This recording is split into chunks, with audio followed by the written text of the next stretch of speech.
जंगल के दरबार में अचानक एक कांपता हुआ भेड़िया घुसा और सबकी सांसें रुक गईं।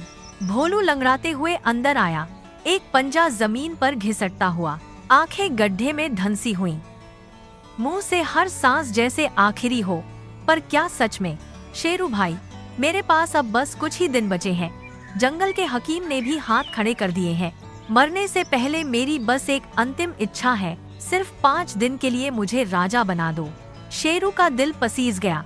एक मरते हुए दुश्मन से भला क्या डर, बस एक बार वो एहसास चाहिए। मरने से पहले शेरू की आंखों में दया उतर आई।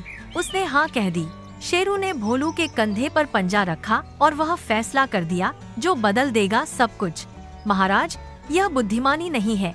सत्ता में आया भेड़िया पूरे जंगल के लिए खतरा बन सकता है। लेकिन शेरू ने डिंकू की बात अनसुनी कर दी। डिंकू ने भोलू की आंखें देखी और उनमें कुछ ऐसा था जो किसी मरते हुए जानवर की आंखें नहीं होती। शेरू चला गया और जैसे ही वो गया, भोलू सीधा खड़ा हो गया। लंगड़ाहट गायब, दर्द गायब, सब नाटक था। भोलू सिंहासन पर बैठ गया और जंगल के जानवर सन्न रह गए। उसने गर्दन चटकाई और एक कुटिल मुस्कान दी। आखिरकार, मुझे इसका पूरी जिंदगी इंतजार था। अब असली खेल शुरू होता है। पहले ही दिन एक क्रूर फरमान, आज से बिना मेरी अनुमति के कोई भी जंगल की सीमा नहीं पार करेगा, कोई भी नहीं। हिरणों का परिवार नदी की ओर बढ़ा और भोलू के भेड़ियों ने उन्हें बलपूर्वक रोक दिया। दूसरे दिन भोलू दहाड़ा और जो उसने कहा उससे पूरा जंगल कांप गया। दक्षिण की वह बड़ी हरी नदी अब मेरी निजी संपत्ति है। आज से वह नदी सिर्फ मेरी है। मेरी आज्ञा के बिना वहाँ से एक बूंद पानी नहीं पिएगा कोई।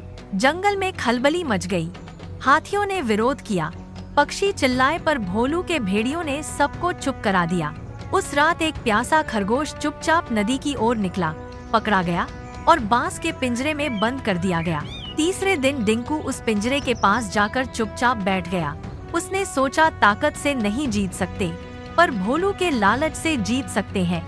अगली सुबह डिंकू सिर झुकाकर भोलू के सामने पहुंचा। महाराज, मैं गलत था, आप ही असली राजा हैं। महाराज, जंगल के आधे जानवर आज रात आपके खिलाफ विद्रोह करने वाले हैं। भोलू की आंखें सिकुड़ी। कौन है वो? नाम बताओ। नाम बाद में, पहले मेरी बात सुनिए। एक रास्ता है जिससे आप हमेशा के लिए सुरक्षित रह सकते हैं। शेरू नाम का राजा रहेगा। असली ताकत हमेशा आपके हाथ में। राजा, मंत्री, जो किसी भी राजा को हटा सके।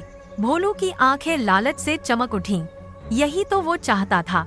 भोलू ने तुरंत सभा बुलाई। खरगोश रिहा हुआ और उसने खुद को सर्वशक्तिमान राजा, मंत्री घोषित कर दिया। जंगल हक्का बक्का था। तभी शेरू वापस लौटा। शेरू ने एक नजर में सब समझ लिया। वह सिंहासन पर चढ़ा और शांत स्वर में बोला, नए राजा के रूप में मैं राजा मंत्री का पद आज से समाप्त करता हूँ। यह पद न पहले कभी था और न भविष्य में रहेगा। तुमने यह नियम तब बनाया था जब तुम राजा थे। अब मैं राजा हूँ और मैं इसे रद्द करता हूँ। शेरू के रक्षकों ने भेड़िए के झुंड को घेर लिया और धोखेबाज भोलू बंदी बना लिया गया। आज से इस जंगल में कोई भी अकेला जानवर कानून नहीं बनाएगा। हर नियम के लिए पूरे जंगल की आवाज जरूरी होगी।